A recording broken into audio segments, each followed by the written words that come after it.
Video ছাড়লে নাকি টাকা ইনকাম করা যায়, যেমন আমি এই যে কাঁচামরিচ বিক্রি করে শুধু টাকা ইনকাম করে কোটিপতি হয়ে যাবো। হ্যালো এভরিওয়ান, আসসালামু আলাইকুম, কেমন আছেন? আশা করি অনেক অনেক ভালো আছেন।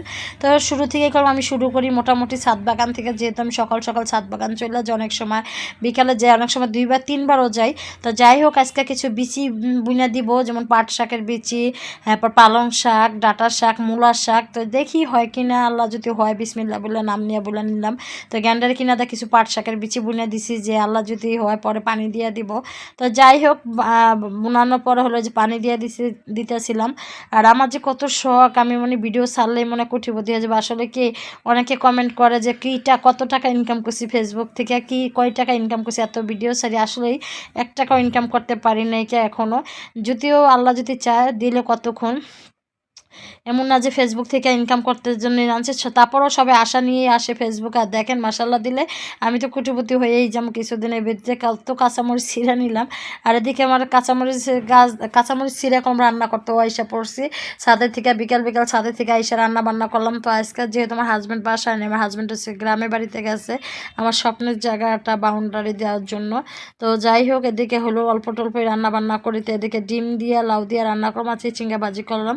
আর এদিকে গাছের কিছু খাবার রেডি করতেছিলাম। এই জায়গায় নিয়েছিলাম চা পাতি, পেঁয়াজের খোসা, বার্মিস কম্পোস্ট, ডিমের খোসা, মাটি, পরে সার, এভাবে কিছু মিক্স করে পরে আছে গাছের গোড়া দিয়ে দিব বিকেলবেলা, কারণ এখন একটু সময় পাই। আর এদিকে হচ্ছে আমার বারান্দা গাছও দিয়ে দিতেছিলাম। মার্শাল্লাহ দেখেন আমার বারান্দা গাছগুলো কত উন্নত হয়েছে। আর এই টবটা হচ্ছে আজকে রেডি করছি, রেডি করার পরে সারগুলো একটু প্রয়োগ করে দিয়ে দিলাম। তো মার্শাল্লাহ দিলে এই সারগুলো দিতে দিতে এক সময় হয়ে যায়।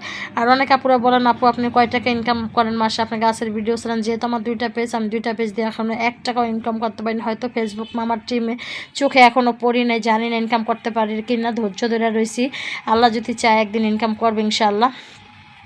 তো যাই হোক, দেখেন কত সুন্দর আমার গাছের প্রত্যেকটা গাছের গোড়ায় আমি ডিমের খোসায় যেই সারটা প্রয়োগ মিক্স করছি ওই সারটা দিলাম, কারণ সারের একটু ভিটামিনও নাই, কিচ্ছু নাই। তো দেখেন মাসাল্লাহ দিলে আমার গাছগুলা, সবাই কিন্তু মাসাল্লাহ বলবেন, মাসাল্লাহ দিলে অনেক উন্নত হইতেছে গাছগুলা। আর জানি না গাছের থেকে ফল কিভাবে খাবো, কতদিনে খাবো। আমার যেহেতু অনেক শখ গাছগাছালি, যেহেতু আমি ফলের চারাগুলো লাগাইতে পারতেছি না নিজের বাড়ি না দেখা। আর আমার যদি নিজের একটা ঢাকা শহর কি গ্রামে যদি আমি বাড়ি করি, কখনো আমি এত ফল গাছ লাগাবো মাসাল্লাহ। মোটামুটি সব ফল গাছ আজকে লাগাই দিব আলহামদুলিল্লাহ। দেখেন আমার গাছের ধুন্দলে করে আবার ছাড়তেছে, আবার ওষুধ দিতে হবে গাছে, কারণ কয়েকদিন ধরে ওষুধ দেওয়ার সময় পাই না। এমন একটা সময় হয়েছে, অনেক সময় কম থাকে আমার। তো যাই হোক, এদিকে হলো গাছের গোড়ায় গোড়ায় ডিমের খোসাগুলো সব দিয়ে দিতেছিলাম। আর মার্শাল্লাহ আমার পেয়ারা ধরছে, 6টা পেয়ারা ধরছিল, 2টা পেয়ারা অলরেডি পড়ে গেছে, আর 2টা আছে। আর এদিকে ছাদের থেকে আইসা হলো বাচ্চাদের একটু চিকেন ফ্রাই করে দিতেছিলাম। আমার বাচ্চারা এই চিকেন ফ্রাইটা অনেক পছন্দ করে আমার হাতের। তো যাই হোক, আমার ভিডিওটা কেমন লাগছে অবশ্যই একটু কমেন্টে জানাবেন। সবাই দোয়া করবেন, সবাই ভালো থাকবেন, সুস্থ থাকবেন। আল্লাহ।